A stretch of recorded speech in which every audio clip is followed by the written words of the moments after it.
Hello. Hello, Marquez.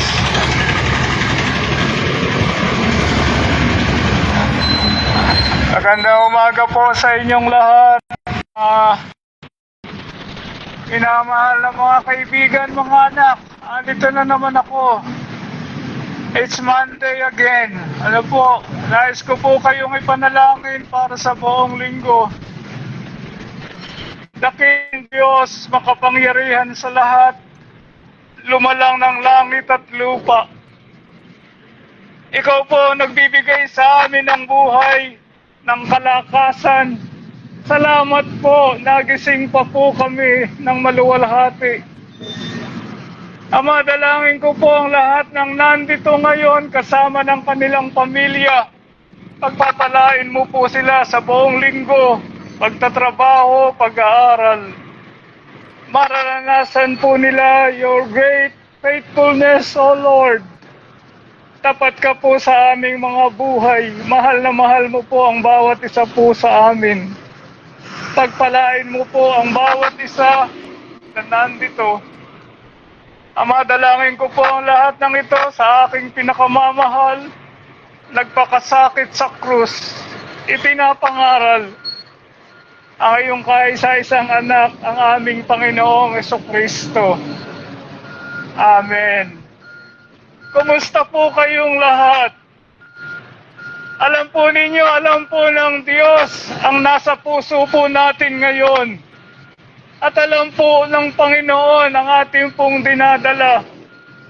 Hindi ko po alam kung ano po ang dinaranas po ninyo ngayon. Ang inyong mga pangangailangan, ang inyong mga kabigatan. Napakaganda po ang sinasabi po ng ating Panginoong Jesucristo sa Mateo 11:28. Ang sabi po niya, magsilapit kayo sa akin, kayong lahat na napapagal at nabibigitang lubha. Bibigyan ko kayo ng kapahingahan, kapayapaan. Ano po ang dala-dala po ninyo sa inyong puso at buhay po ngayon? Alam po yan ng ating Panginoong Jesucristo at concern po siya. Mahal na mahal po tayo ng ating Panginoong Jesucristo. Ipinakita po niya iyon doon sa krus ng Kalbaryo noong namatay po siya dahil sa inyo at sa akin, upang magkaroon po tayo ng kapatawaran, kaligtasan at buhay na walang hanggan. Mga anak, kilala ba ninyo si Jesus as your personal Lord and Savior? Pakaiba po kung makikilala po natin si Jesus sa ating buhay, sapagkat siya po ang magbibigay sa atin ng peace, joy, and contentment. Ano po? Ang tao po ay wala pong kapayapaan kung wala si Kristo sa kanyang buhay. Ang atin daw po mga puso ay kinakailangan punuin ng Diyos upang magkaroon po tayo ng kapayapaan, kaligayahan, higit sa lahat ng kaligtasan. Ano po mga minamahal na mga kaibigan? Please, listen to me very carefully. Pagsisihan po natin lahat ng ating mga kasalanan upang magkaroon po tayo ng personal relationship with the Lord Jesus Christ. Sapagat ang kasalanan po naghiwalay po sa atin sa Kanya, kinakailangan po nating ma-restore po yun sa pamamagitan ng ating pananampalataya sa Kanya. Believe on the Lord Jesus Christ and you shall be saved. Pagsisihan po natin lahat ng ating mga kasalanan. Lahat po tayo makasalanan sa harapan ng Diyos. At kailangan po natin ng kapatawaran ng isang banal na Diyos. Pangalawa, maniwala po tayo kay Jesus. Sabi po ng Panginoon, ako ang daan ng katotohanan at ang buhay. Walang makapupunta sa Ama kundi sa pamamagitan ko. At walang pangalan sa silong ng langit na sukat nating ikaligtas kundi sa pangalan ng ating Panginoong Jesucristo. Alam po ninyo, nung nakabayubay ang Panginoon doon sa krus, ang sabi po niya, mapatawarin mo sila sapagkat hindi nila nalalaman ang kanilang ginagawa. Mga minamahal na mga kaibigan, pangatlo, aanyayahan po natin na tatanggapin si Jesus sa inyong puso bilang Panginoon at sariling tagapagligtas. Alam po ninyo, sasabihin ko po sa inyo kung nakalulungkot po. Ilang beses na pong narinig ng taong ebanghelyo ng ating Panginoong Jesucristo. Merong 10 years, 20 years, 30 years, 40 years, and 50 years. Alam po ninyo, hindi pa rin nila nakukuha ang kapatawaran at kaligtasan. Buhay na walang hanggan ng ating Panginoong Jesucristo. Agaya po ni Noah, 120 years nag-preach po ng gospel, subalit walang naniwala. Ang naniwala lamang po ang kanyang pamilya, 3 anak at 3 manugang at asawa. At dumating po ang baha sa buong mundo, nalunod pong lahat ng mga tao. During that time, pinagtatawanan po nila si Noah kasi hindi pa po nararanasan during that time yung ulan at baha. Alam po ninyo, mga minamahal na kaibigan, kasama natin ngayon ang Panginoon. Kasama ko ang Panginoon. Sapagkat siya po ang nauna na nag-preach ng gospel upang ang tao po'y abutin, magkaroon ng kapatawaran, kaligtasan at buhay na walang hanggan.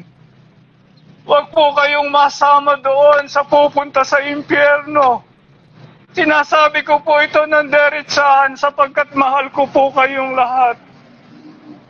Mga anak, araw-araw po ang Diyos nagbababala sa tao. That life is short. Sin the curse, but Christ is the cure.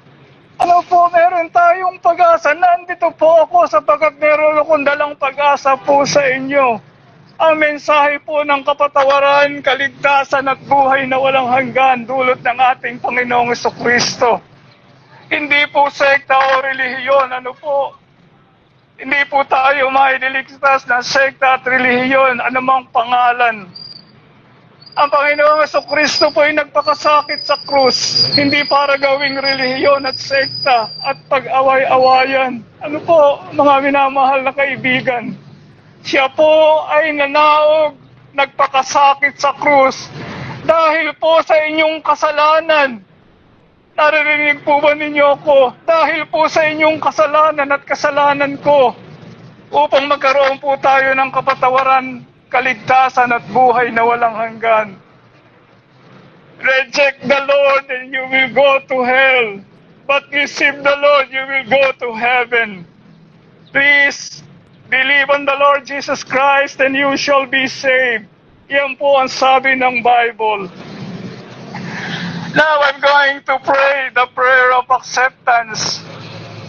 Sabi po ng Panginoon, kumakatok ako sa pintuan ng inyong puso. Ang sino mo magbukas, ako'y papasok at hahapong kasalo niya. Nandito po siya, kapiling po natin. Hindi man natin siya nakikita. At kumakatok po siya sa pintuan ng ating puso. Please,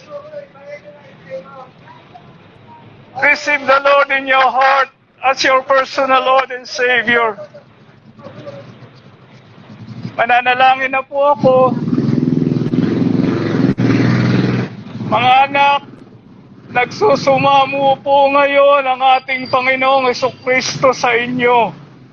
Natanggapin po niyo siya bilang Panginoon at sariling tagapagligtas. Tingnan po ninyo ang Diyos, nagsusumamo sa ating mga makasalanan upang mapatawad tayo, magkaroon ng kapatawaran, kaligtasan at buhay na walang hanggan. Nananalangin na po ako. Tanggapin po ninyo ang Panginoon ng buong puso. Mahal na mahal po tayo ng ating Panginoong Jesucristo. Tayo pong lahat ay magpakumbaba sa harapan ng Diyos. Panginoong Jesus, salamat po sa iyong pag-ibig sa akin. Sa iyong pagpapakasakit sa krus, ibinigay mo yung dugo at buhay para sa aking kapatawaran, kaligtasan at buhay na walang hanggan. Pinagsisisihan ko po lahat ng aking mga nagawang kasalanan. Patawarin mo po ako. At sa sandali pong ito ko po'y naniniwala sa iyo, sumasampalataya ng buong puso. At inaanyayahan kita sa aking puso at buhay, tinatanggap bilang aking Panginoon at sariling tagapagligtas. Amen. Mahabaging Diyos, aming Ama sa langit, ingatan mo po ang iyong mga salita sa puso po ng lahat ng mga nakarinig. Lubusan po nilang maunawaan at makuha. Maranasan ang kapatawaran, kaligtasan at buhay na walang hanggan. Magpadala ka po, Diyos, ng spiritual revival dito po sa Primark Bus Terminal. Lahat po ng pumupunta po dito, Diyos, bumababa. Masumpungan nila ang iyong bugtong na anak bilang personal Lord and Savior. Father, I pray that each of them, O Lord, pagpapalain mo po. Ang lahat po ng ito ay aking samot dalangin sa tanging pangalan po lamang ng aking pinakamamahal. Ipinapangaral, hindi kinahihiya, for I'm not ashamed of the gospel of Christ, for it is the power of God unto salvation. Pinapangaral po, Diyos, hindi lamang sa Pilipinas, kundi doon sa North America, sa Canada, sa USA, sa Asia, sa Macau, Hong Kong, South Korea, Taipei, at kayo lolobin po doon sa bansa ng Vietnam, at makakarating po doon sa Europa, sa Europe Tours, kagaya po ng ginawa mo sa USA Tours 2023, makakarating sa Roma, like the Apostle Paul, preaching Christ and Him crucified. Ang aming pong Panginoong Jesucristo. Amen. Salamat po. Mahal ko po kayong lahat. Ano po? Kaya po ako nagtsatsaga po dito. Bawat Monday, nandito po ang inyong abang lingkod. Sapagkat mahal ko po kayong lahat.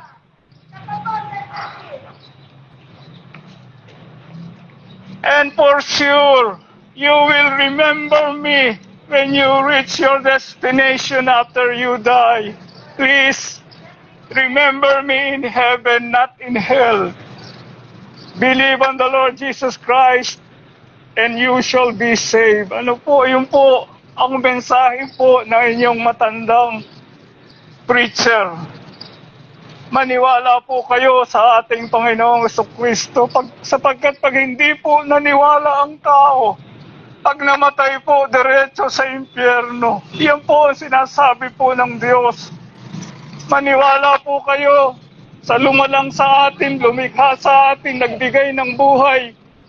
At siya din po ang kumukuha ng ating buhay. Please, believe on the Lord Jesus Christ and you shall be saved. Salamat po. Pagpalain kayo ng Panginoon. Ano po, mahal ko po kayong lahat. Palagi ko pong sinasabi yan sapagkat yun po ang totoo dahil po sa pag-ibig ng Panginoon. Hahanapin ko po kayong lahat sa langit. Ano po, yung ating pong Monday group. Hahanapin ko po kayong lahat sa langit sapagkat ang kaligtasan po ay libre. Wala na po tayong utang, binili po ng dugo at buhay ng ating Panginoong Jesucristo. Hindi po sekta o relihiyon. Ano po, inuulit ko po, hindi po tayo maidiligtas ng sekta at relihiyon.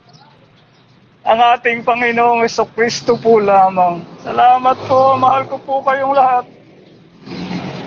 Alam po ninyo, nilalagay ko po ito sa aking Facebook upang maraming makarinig at makakilala din sa ating Panginoong Jesucristo bilang Panginoon at sariling tagapagligtas. At alam po ninyo, doon po sa langit, sasabihin po ng marami, naligtas ako sa pangangaral mo po doon sa Primark Bus Terminal, Plaridel, Bulacan, Philippines. It's all because of Christ who gave His life for us. Salamat po. Pagpalain po kayong lahat ng Panginoon. Ano po, salamat po. Salamat.